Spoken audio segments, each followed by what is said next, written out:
మన హైదరాబాద్ కి దగ్గరలో దట్టమైన అడవిలో ఒక కొండపైన శ్రీ లక్ష్మీ నరసింహస్వామి వారు స్వయంభూగా వెలిసారు. దీన్నే సికింద్లాపూర్ లక్ష్మీ నరసింహస్వామి ఆలయం అని పిలుస్తారు. ఇది హైదరాబాద్ నుంచి జస్ట్ 47 కిలోమీటర్స్ దూరంలో ఉన్న సికింద్లాపూర్ అనే విలేజ్ లో ఉంటుంది. ఇక్కడ స్టార్టింగ్ లోనే ఒక లక్ష్మీ నరసింహస్వామి వారి ఆలయం ఉంటుంది. అంటే గుట్ట ఎక్కలేని వారు ఇక్కడే ఆ స్వామి వారిని దర్శించుకుంటారు. దీని పక్కనే ఒక పుట్ట, ఇంకా నాగదేవతల విగ్రహాలు ఉన్నాయి.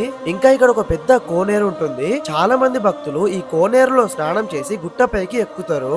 ఈ ఆలయం నుంచి ఒక 500 మీటర్స్ దూరంలోనే గుట్టపైకి ఎక్కడానికి మెట్లు కనిపిస్తాయి. ఇట్లా చాలా మెట్లు ఎక్కి మొత్తం పైకి వెళితే మనకి 300 సంవత్సరాల క్రితం స్వయంభూగా వెలిసిన శ్రీ లక్ష్మీ నరసింహ స్వామి వారు దర్శనమిస్తారు.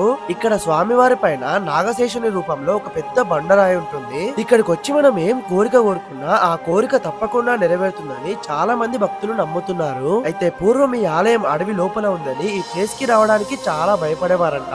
కానీ ఇప్పుడు ఇక్కడి వరకు కూడా రోడ్స్ ఉన్నాయి. అండ్ ఈ గుట్టపై నుంచి వ్యూ కూడా చాలా అద్భుతంగా ఉంది. సో మీరు హైదరాబాద్ లో ఉంటే ఈ ప్లేస్ ని డెఫినెట్ గా విజిట్ చేయండి. అట్లనే ఈ వీడియోని మీ ఫ్రెండ్స్ అండ్ ఫ్యామిలీ అందరికి కూడా షేర్ చేయండి.